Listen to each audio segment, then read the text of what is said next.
एक नौजवान था, इसकी विधवा माँ थी। पिताजी की पैतृक जो संपत्ति थी वो धीरे धीरे समाप्त होती जा रही थी। इस नौजवान को चिंता हुई, घर का गुजारा कैसे चलेगा। ये अपनी माँ से कहता है कि माँ, मैं कोई नौकरी कर लूं। माँ ने कहा, बेटे नौकरी कर लो। कहते हैं नौजवान घर से नौकरी करने के लिए निकला और जहां पर नौजवान फौज में भर्ती होते थे वहां पर पहुंच गया। जहां और नौजवान भी खड़े थे लाइन में, ये भी जाकर के पीछे से खड़ा हो गया। ये जो भर्ती करने वाला व्यक्ति था सभी नौजवानों को देखता है, बात करता है, बात करते करते पीछे को आया। इसी नौजवान के पास में पहुंचा और इस नौजवान से कहता है, बेटे किस लिए आए हो। ये नौजवान कहता है, बाबूजी कुछ देश की सेवा हो जाएगी और कुछ उदर पूर्ति का साधन बन जाए। ये जो भर्ती करने वाला व्यक्ति था कहता है, बेटे यहां तक तो बात ठीक है कि देश सेवा हो जाएगी, लेकिन उदर पूर्ति का साधन बन जाए, मेरे बात समझ में नहीं आई। तुम्हारे परिवार में कितने व्यक्ति हैं जो तुम्हारे ही पेट के लिए रोटी नहीं मिलती। ये नौजवान कहता है, बाबूजी परिवार में ज्यादा व्यक्ति नहीं है, केवल एक मेरी बूढ़ी माँ विधवा है और कोई नहीं है। ये व्यक्ति कहता, अरे तू अपनी विधवा माँ बूढ़ी को छोड़ करके और यहां पर आ गया फौज में भर्ती होने के लिए।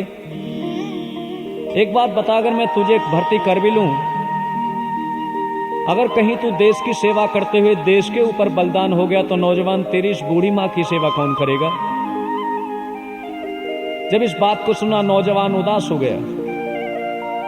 ये भर्ती करने वाला व्यक्ति कहता है, नौजवान मैं तुझे भर्ती नहीं करूंगा। ये नौजवान निराश होकर के अपने घर पर वापस आ गया। मां ने बेटे के चेहरे को देखा और देख करके कहती है, बेटे नौकरी लग गई। ये नौजवान कहता है, हाँ मां नौकरी लग भी गई और छुट भी गई। इसने कहा, क्यों। कहते हैं इस नौजवान ने पूरी हालचाल जितनी भी बातें हुई थी सब बता दी। ये इसकी मां कहती है, बेटे चिंता मत करो, रोटी खाओ, आराम से लेटो। कल सुबह में तुम्हें एक पत्र लिख करके दूंगी, शर्त यह है उस पत्र को रास्ते में पढ़ना नहीं है और इस पत्र को बाबू को जाकर के देना। मैं गारंटी के साथ कहती हूं तुम्हें वो बाबू नौकरी पर जरूर लगा लेगा। कहते हैं नौजवान ने रोटी खाई। अगले दिन प्रातःकालीन उस माँ के पत्र को लेकर के नौजवान आज ऑफिस पे नहीं, उस बाबू के घर पर पहुंचा। बाहर से स्विच दबाया, अंदर घंटी बजी। ये बाबू बाहर निकला, इसको देख करके पहचान गया और कहता है, अरे मैंने तो तुम्हें कल मना कर दिया था, मैं तुम्हें नौकरी पे नहीं लगाऊंगा, लेकिन आज किस लिए आए हो। ये नौजवान बड़े खुशी के साथ कहता है, बाबूजी आज मैं कोई आया थोड़ी हूं, आज तो मुझे भेजा है। कहा, किसने। ये बड़े गर्व के साथ कहता है, आज मेरी माँ ने भेजा है। और ऐसे भेजा नहीं बल्कि पत्र भी साथ में लिख करके दिया है।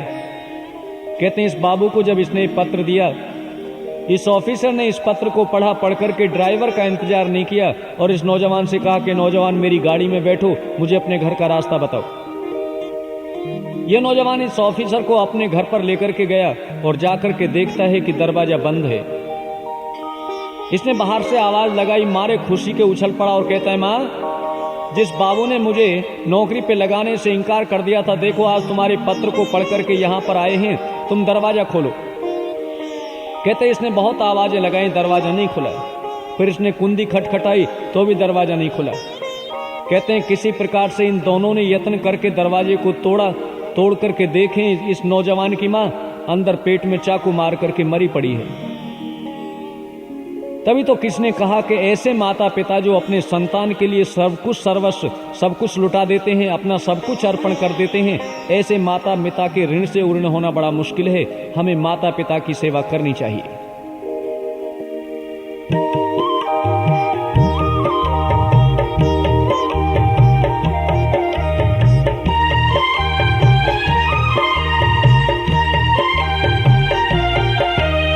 हम कभी माता पिता का ऋण चुका सकते नहीं, हम कभी माता पिता का ऋण चुका सकते नहीं। इनके तो एहसान हैं इतने गिना सकते नहीं, हम कभी माता पिता का ऋण चुका सकते नहीं।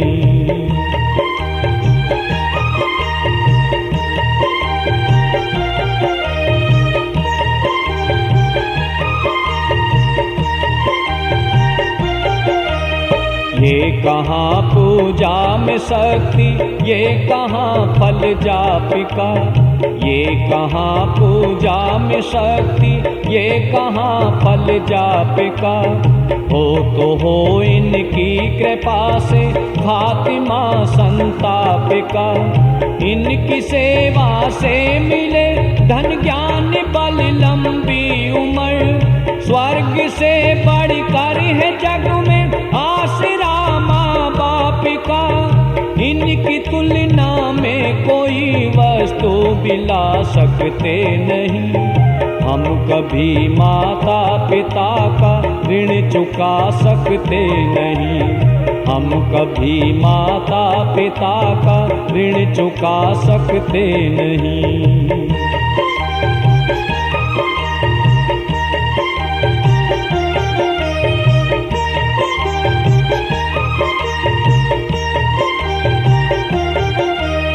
देख ले हमको दुखी तो भर ले अपने नेनिए।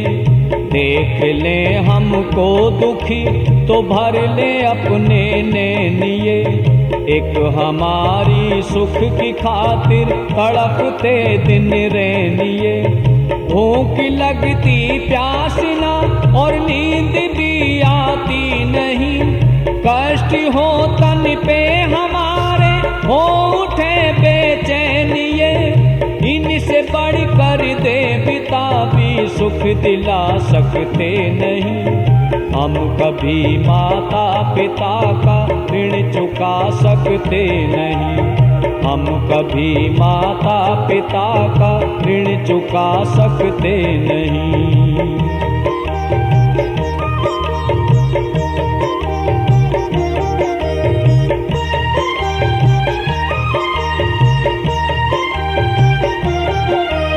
पढ़ लो वेद और शास्त्र का भी एक ये भी मर्म है। पढ़ लो वेद और शास्त्र का ही एक ये भी मर्म है। योग्यतम संतान का ये सबसे उत्तम कर्म है।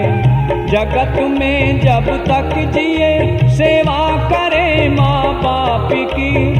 इनके चरणों में ये तन मन धन लुटाना धर्म है। ये पथिक वो सत्य है जिसको जुटा सकते नहीं।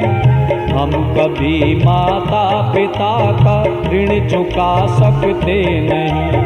हम कभी माता पिता का ऋण चुका सकते नहीं। हम कभी माता पिता का ऋण चुका सकते नहीं। हम कभी माता पिता का